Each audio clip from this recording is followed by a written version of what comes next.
CGI ने यह भी कहा कि महिलाओं के लिए उनके काम की जगह को सुरक्षित बनाया जाना यह बेहद जरूरी है। स्वास्थ्य कर्मियों की सुरक्षा एक नेशनल इंटरेस्ट का मामला है, यह सीजीआई ने कहा है। सीजीआई ने इसके अलावा यह कहा कि डॉक्टरों को सुरक्षा ना दिए जाना एक सिस्टमेटिक फेलर है, इसलिए कोर्ट को इस मामले में दखल देना पड़ रहा है। इसके अलावा सीजीआई ने कहा कि हम ये नहीं समझ पा रहे हैं कि राज्य सरकार अस्पताल में तोड़फोड़ के मुद्दे को कैसे नहीं संभाल पाई, यानी कि जिस तरीके से अस्पताल में तोड़फोड़ हुई उसको राज्य सरकार कैसे नहीं संभाल पाई। इसके अलावा चीफ जस्टिस ऑफ इंडिया ने यह भी कहा कि इस वारदात ने पूरे देश की आत्मा को झकझोर दिया है। प्रिंसिपल के खिलाफ क्या एक्शन लिया जाए, क्या लिया गया है, तो ये कपिल सिब्बल ने इसके ऊपर ये कहा कि जो आप कहेंगे वो हम एक्शन लेंगे। इसके अलावा सीजीआई ने कहा कि इस घटना ने देश की आत्मा को झकझोर दिया है, पीड़िता की तस्वीरें सर्कुलेट करके पीड़िता की डिग्निटी का हनन किया गया, ये सीजीआई ने कहा। तो तमाम अभी जो दिशा निर्देश जो है वो सुप्रीम कोर्ट की तरफ से दिए जा रहे हैं और सीजीआई जिस तरीके से लगातार दिशा निर्देश दे रहे हैं, जिस पर बंगाल सरकार ने प्रिंसिपल के बारे में क्या करेगी, तो सिब्बल ने कहा कि जो कोर्ट बोलेगी वो हम कहेंगे।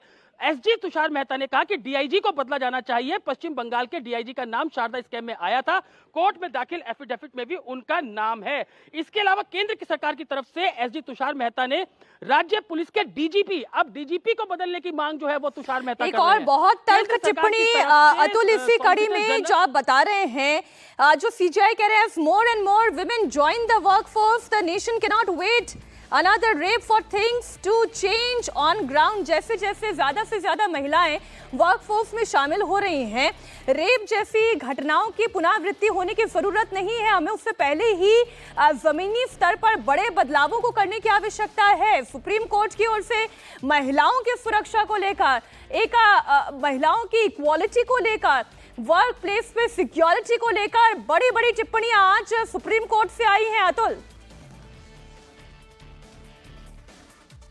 बिल्कुल, देखिए मीनाक्षी, जो तुषार मेहता है वो सॉलिसिटर जनरल है और वो केंद्र सरकार की तरफ से रिप्रेजेंट जो है वो सुप्रीम कोर्ट के अंदर कर रहे हैं। पहले भी हमने देखा कि जब वो बोल रहे थे सुप्रीम कोर्ट में तो उनका ये कहना था कि राज्य के अंदर, पश्चिम बंगाल के अंदर कानून व्यवस्था जो है पूरे तरीके से ध्वस्त हो चुकी है, जिसपे कपिल सिब्बल ने ये कहा, जो कि पश्चिम बंगाल सरकार की तरफ से पेश हुए हैं, उनका ये कहना था कि किसी भी तरीके की ऐसी पॉलिटिकल बयानबाजी जो है वो कोर्ट के अंदर ना करें। लेकिन अब इंपॉर्टेंट पॉइंट फिर तुषार मेहता की तरफ से रखा गया है कि केंद्र सरकार की तरफ से एसजी तुषार मेहता ने राज्य पुलिस के डीजीपी को बदलने की मांग की है, यानी कि जो डीजीपी है उनको बदलने के लिए कहा है।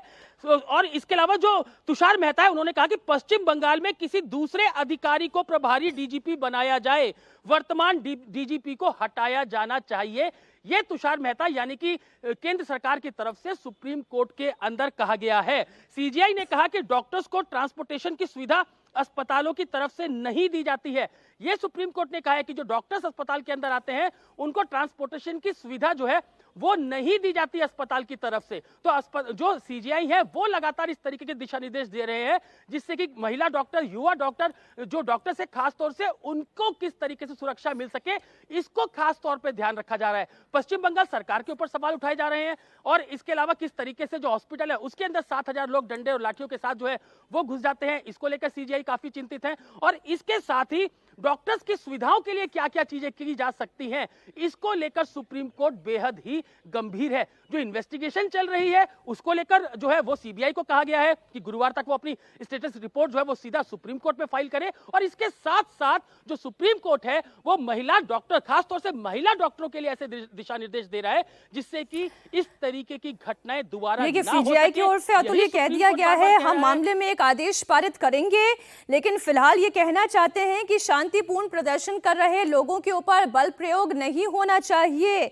और साथ ही साथ जो मीडिया में आलोचना कर रहे हैं उनके ऊपर भी कार्रवाई नहीं होनी चाहिए। आप जानते हैं, पूरा देश जानता है कि जो आलोचना कर रहा था, कैसे उनके पास नोटिस भेजने का काम पश्चिम बंगाल सरकार ने किया, उससे लेकर भी आज सुप्रीम कोर्ट ने कहा कि जो लोग आलोचना कर रहे हैं उनके ऊपर कार्रवाई ना की जाए। इससे बड़ी खबर पर लगातार हम बने हुए हैं।